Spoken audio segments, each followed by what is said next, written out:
ঋণ এমন একটা জিনিস, তা মানুষের রাতের ঘুম কেড়ে নেয়। অনেক ক্ষেত্রেই দেখা যায় ঋণ করেছেন এই রকম ব্যক্তি ঋণের চিন্তা করতে করতে বিভিন্ন রোগে আক্রান্ত হয়েও পড়েন। চার্বাকের যে দর্শন, সেই দর্শন ভারতবাসী সেভাবে কোনোদিনই গ্রহণ করেনি। তার যতদিন বাঁচব সুখে বাঁচব এবং ঋণ করে ঘি খাবো, এই রকম দর্শনে ভারতবাসী বিশ্বাসী ছিলেন না। যদিও বর্তমান দিনে আমাদের দৈনন্দিন জীবনে আমরা ঋণ করেই সব কিছু করছি, বেশিরভাগ ক্ষেত্রেই, বা বাধ্য হচ্ছি করতে। তো এই ঋণ 50,000 টাকার জিনিস 10% ডাউন পেমেন্ট করে আমরা কিনে নিচ্ছি, তারপরে ধীরে ধীরে দিচ্ছি।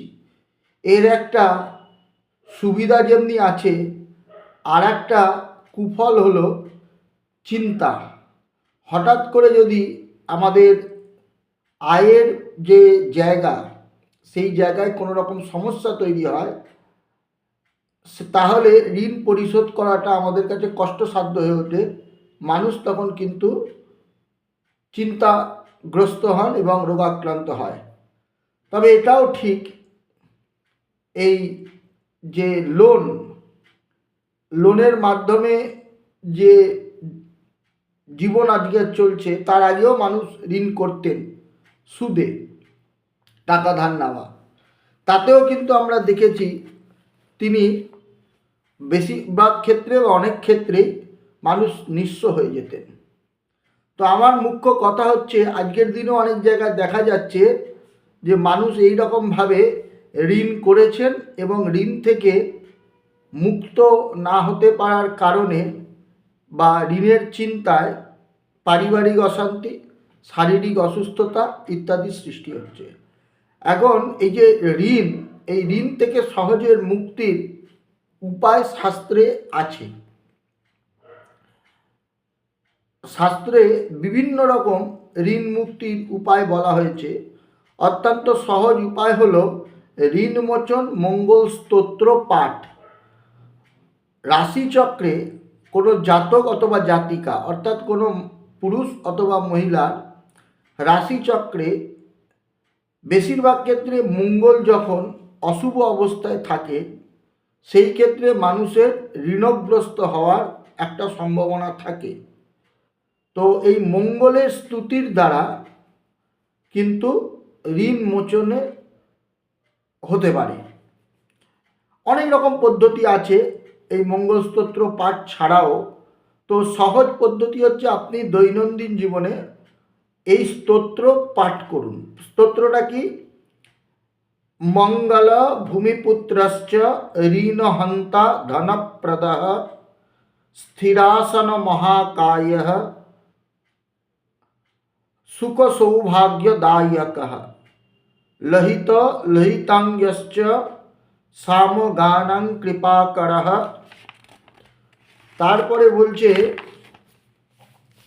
হৃষ্টে কর্তা চ হর্তা চ সর্বরোগ পহারকঃ ধরাত্মজ কুজ ভৌম ভূতিজ ভূমিনন্দনঃ অঙ্গারকজমশ্চৈব রক্তাঙ্গশ্চাঙ্গবর্ধন। एतानि कुजनामानि प्रातरुत्थाय जप पठेत ऋणं न जायते तस्य धनवृद्धिश्च पुष्कला। रक्तपुष्पैश्च गन्धैश्च धूपदीपादिभिस्तथा पूजयेत् परया भक्ता मंगलेहनि सर्वदा। ऋणरेखा प्रकर्तव्या अंगारेण सदा बुधै पाणिना मार्जयेत्याश्च वामपदेन प्रच्छयेत्। एवं कृतेन संदेहो ऋणनाश ध्वनि भवेत्। धरणी गर्भ संभूतं विद्युत पुंज समप्रभं कुमारं शक्तिहस्तं च लहितांगं नमाम्यहम्। स्तोत्रमङ्गारकस्यैत्यत् भक्त्या नित्यं पठन्ति ये न तेषां भूमोजा पीडा स्वल्पाति भवति कश्चित्।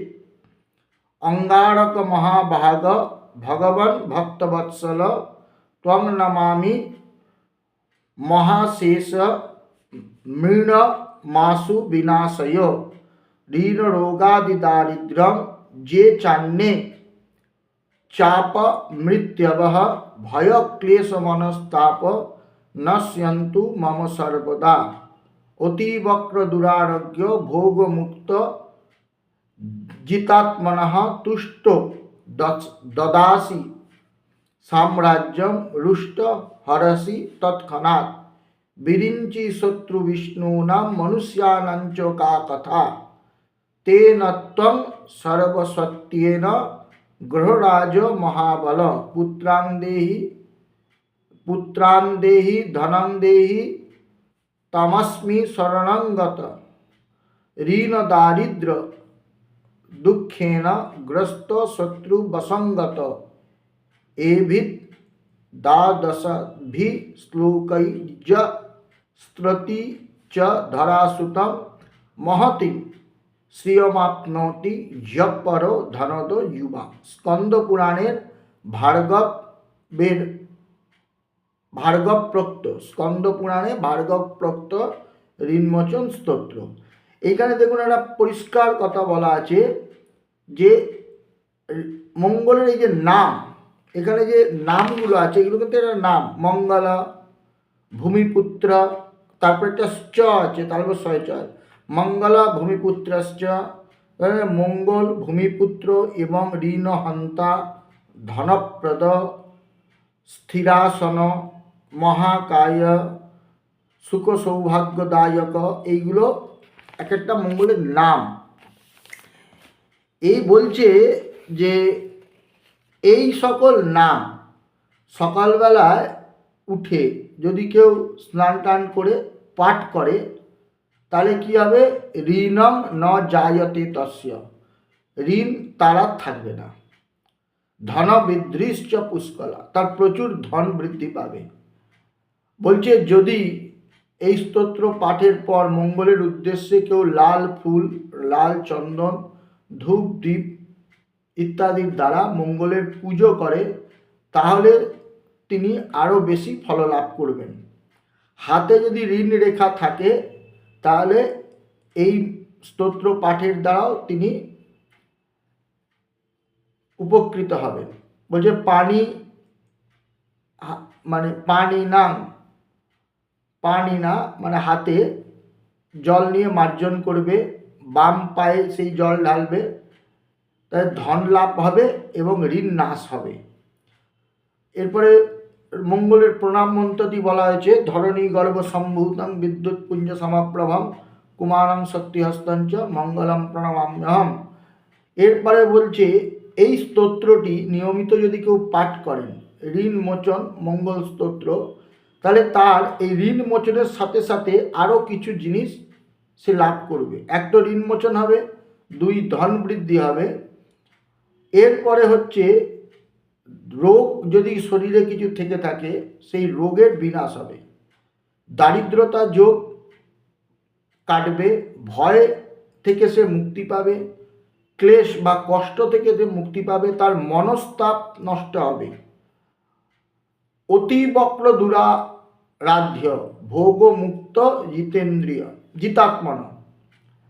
এরপরে বলছে সে প্রচুর সম্পত্তি লাভ করবে এবং বলছে বিরিঞ্চি এবং মানে ব্রহ্মা বিষ্ণু যদি শত্রু হয় কোনো ব্যক্তির আর সে যদি মঙ্গলের এই স্তোত্র পাঠ করে তাহলে ওই রকম পুরুষও তার শত্রু মুক্তি হবে। ওই রকম শত্রুর সাথে ওই রকম মানে ব্রহ্মা বিষ্ণুর সাথে যদি শত্রুতা হয়ে থাকে সেই রূপ শত্রুও দমন হবে। সেখানে মনুষ্যানাঞ্চ কা কথা, সেখানে মানুষ সেখানে কি, মঙ্গলের যদি কৃপা হয় স্তোত্র পাঠের দ্বারা তাহলে আপনার শত্রু যদি ব্রহ্মা বিষ্ণুও স্বয়ং হয় তারাও কিন্তু পরাজিত হবে মঙ্গলের কৃপা যদি আপনার উপর বর্ষিত হয়। তেন ত্বং সর্বত্রেন গ্রহরাজ মহাবল, পুত্রান দেহি ধনান দেহি ত্বাং अस्मि শরণাগত। তাহলে আপনি আমাকে পুত্র দিন, ধন দিন, আমি আপনার শরণাগত মঙ্গলের। বলছে ঋণ দারিদ্র দুঃখে না গ্রস্ত শত্রু বসঙ্গত। বলছে ঋণ মানে ঋণের দ্বারা, দরিদ্রতার দ্বারা, দুঃখের দ্বারা আমি আক্রান্ত এবং শত্রুর দ্বারা বশীভূত বা শত্রুর দ্বারা পীড়িত। তো আপনি আমাকে এইখান থেকে মুক্ত করুন। মানুষ যদি দৈনন্দিন জীবনে স্কন্দ পুরাণের এই ঋণমোচন মঙ্গলস্তোত্র পাঠ করেন, তাহলে অচিরেই তিনি কিন্তু এই শত্রু থেকে মুক্ত হবেন এবং মঙ্গলের কৃপায় তার শরীরের দুরারোগ্য কোনো ব্যাধি থাকলে সেখান থেকে তিনি মুক্ত পাবেন, শত্রু নাশ হবে, সম্পদ বৃদ্ধি পাবে। এইটা আমি এই জন্যই আজকে শোনালাম। আমি কিন্তু পণ্ডিত মশাইদের দেখেছি, তারা যাদের বাড়ি যজন যজন করতেন, খুব কম বাড়িতে করতেন পণ্ডিত মশাইরা, এবং প্রাচীন পণ্ডিতদের একটা পরম্পরা ছিল যে তারা ব্রাহ্মণ বাড়ি ছাড়া অব্রাহ্মণের বাড়ি যজন যজন করতে চাইতেন না। বেশিরভাগ ক্ষেত্রেই করতেন না এমন নয়, কিন্তু খুব একটা করতে রাজি হতেন না। তো তারা মানুষকে যদি কোনো মানে গ্রহ বৈগুণ্যতা থাকতো, তো তারা সেক্ষেত্রে কিন্তু এই স্তোত্র পাঠের উপদেশ করতেন।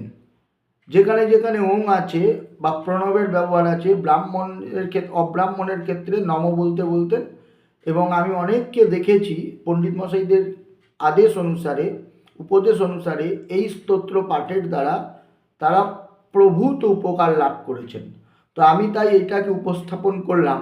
আশা করি আপনারা যারা আক্রান্ত শত্রুর দ্বারা, ঋণের দ্বারা বা দরিদ্রতার দ্বারা নিয়মিত এটা পাঠ করুন, অচিরেই আপনাদের মনস্কামনা পূর্ণ হবে। জয় গুরু, নমস্কার সকলকে, ভালো থাকবেন।